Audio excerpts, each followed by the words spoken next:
o que ele está fazendo no governo com as iniciativas de reduzir Estado, a equipe que ele trouxe para lá. Tenho vários amigos que trabalham com ele. Respeito, admiro e... Torce por ele. Torço, apoio. E a minha certo, a gente ganha dinheiro, né, cara? Então eu quero que dê certo. E a minha crítica, é mais do que isso. Até a gente faz piada, mas é mais do que isso, cara. Você não dar certo pode ser um revés muito grande pro país. Sim. E é por isso que eu torço, e é por isso que eu sou crítico também, porque, na minha opinião, isso pode ser um revés e pode prejudicar o governo, esse dólar como está agora, e que eles estão deixando correr solto. Por quê? Então, e é que tá... Aí é uma crítica, outra rixa dos austríacos com monetaristas. O Paulo Guedes é um monetarista, escola de Chicago. Quando o cara é monetarista, o que significa?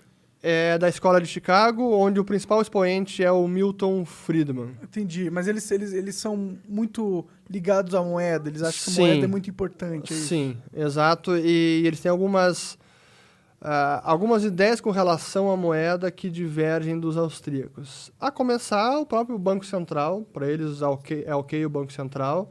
O austríaco tem muito mais problema com isso, monetarista bem menos. Mas em termos de política monetária, os monetaristas são muito fãs da taxa de câmbio flutuante. Então você tem, em política monetária, você pode... ou você tem a taxa de câmbio flutuante e você tem a taxa de juros independente, você muda como quiser e segue a meta de inflação, ou você tem a taxa de câmbio fixa, atrelada a alguma outra moeda, normalmente o dólar, e a taxa de juros é consequência da taxa de câmbio fixa. Normalmente acaba seguindo a política monetária lá fora. Então segue a taxa de juros da moeda âncora. Quando o câmbio é flutuante, aí o câmbio é consequência da taxa de juros. É o inverso. Que é como é no Brasil? Que é como no Brasil. Como é na maior parte dos países hoje. Tá. São poucos que... alguns ainda têm moeda que eles chamam de PEG, né? Pegged to the dollar. Lastreada, atrelada ao dólar. Não oficialmente, mas na prática sim. Entendi. Porque eles são acusados de manipular a moeda. Né? É aí que está o ponto. Na prática, todos manipulam moeda. É apenas uma questão de grau. E mesmo esse sistema de apenas... vamos apenas olhar a taxa de juros e meta de inflação e foda-se o câmbio é flutuante e vai para onde quiser. Na prática não é bem assim, porque tudo tem relação também. E a própria taxa de câmbio, cedo ou tarde, acaba pegando na inflação. Porque a economia, no mundo todo, é dolarizada. Então, algumas mais, outras menos. Mas preço de commodity global é precificado em dólar, é petróleo, algumas commodities agrícolas, aço, cara, é muita coisa. Então, por conta disso, a depreciação do câmbio aqui imediatamente afeta alguns preços na economia. Em algum momento isso vai bater no IPCA, que é a meta do governo. Nesse momento, o nosso governo, o nosso Bacen, o Banco Central, está sendo beneficiado pelo choque de oferta do coronavírus, choque de demanda do coronavírus, que faz com que caia o preço do petróleo, caia o preço de alimentos e, por algum momento, talvez esse câmbio alto não bata na inflação ainda. Mas esse é apenas o efeito na inflação, porque o efeito imediato é que o câmbio depreciado ele acaba empobrecendo todo mundo. Cara, hoje chegou a 4,66 e... Principalmente os gamers. Mas não apenas gamers, cara. Tudo que é importado, tipo serviço de hospedagem de site, a Amazon Web Services, tudo que é serviço de TI praticamente é dolarizado. Toda a economia sente na hora.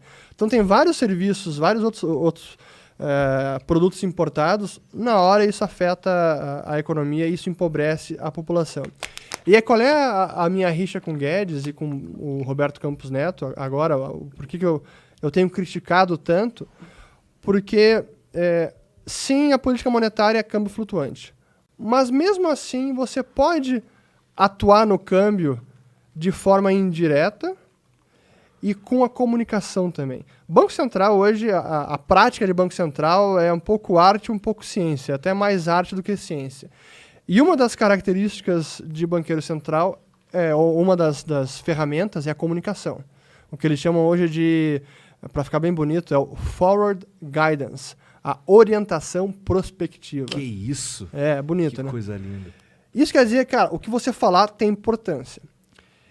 Como assim? Em termos de Quem política... falar? Exatamente. Esse Bolsonaro. É o ponto. Esse é o ponto. Então, especialmente um ministro de Fazenda ou um presidente do Banco Central, cara, o que ele falar tem muita importância para o mercado. Então, quando o Paulo Guedes fala, não, o câmbio tá ok, subiu um pouquinho, vai subir um pouco mais, tem que se acostumar agora, baixou os juros, apertou o fiscal, essa é a consequência natural, o câmbio subiu um pouquinho, o que eu concordo. Mas vai subir 4,5, ou vai subir a 5, chega a 5, pode especular, a gente vende reserva, não sei o quê. Cara, isso é uma cagada gigantesca, porque isso é convidar o mercado a testar esse limite. Pô, essa é a sinalização. O que ele fala tem peso. Tem peso. Então, se o próprio ministro da Fazenda está dando essa sinalização que o limite pode ser 4,5 ou pode ser 5, o mercado vai testar esse limite. E a quem interessa subir pra caralho? Então, aí acho que aí entra na questão da teoria econômica, porque os monetaristas e a maior parte dos economistas, à exceção dos austríacos, encara o câmbio depreciado como algo que pode melhorar a economia, porque vai fomentar exportações, vai melhorar a indústria, então no curto prazo pode ter efeitos benéficos. O que para mim é uma balela e os austríacos rechaçam isso veementemente. E a empiria comprova isso também. Se olhar os dados das economias, isso na prática não acontece. É uma das grandes falácias que seguem sendo propagadas pelas faculdades de economia e por economistas e políticos e banqueiros centrais. Mas então tem essa vertente que acredita nisso. Cara, se o câmbio depreciado pode dar uma ajudinha na economia. Então deixa correr, não tem problema. Esse é o primeiro ponto. Só que o segundo, e aí entra a questão da comunicação e a sinalização, é que o governo não tem controle total sobre o câmbio. E a gente pega um momento que a gente está agora do mundo com incertezas globais, coronavírus, econômicas, mercados lá fora esticados. Aqui, a nossa taxa de juros está na mínima histórica e mais baixa que outros países emergentes similares ao Brasil, tipo México. E isso faz com que a nossa moeda seja ainda menos atrativa por conta dos juros. E olhando até o diferencial de juros. Os juros dos Estados Unidos e o juro nosso. Está muito baixo. Então, o cara não vai vir aqui correr risco Brasil. Cara, prefiro correr risco dólar dessa maneira. É o chamado carry trade, o carrego. O cara se endivida numa moeda mais forte com juro baixo, investe em uma moeda não tão ruim, não tão boa, com juro mais alto, faz a proteção, o hedge, o seguro, e mesmo assim consegue ter arbitragem. Essa operação praticamente sumiu porque o juro aqui está muito baixo. Então, isso afugenta mais capital. E aí pressiona mais o câmbio. Sobe mais. E como o câmbio não é uma ciência exata, assim, o cara, vou definir nesse patamar e consigo segurar e, cara, pode perder o controle. E é o que aconteceu agora. E a minha crítica é, isso aconteceu porque o juro está muito baixo, baixou demais, e a comunicação está muito ruim. A comunicação com relação à moeda está muito ruim, está sinalizando ao mercado, cara, aqui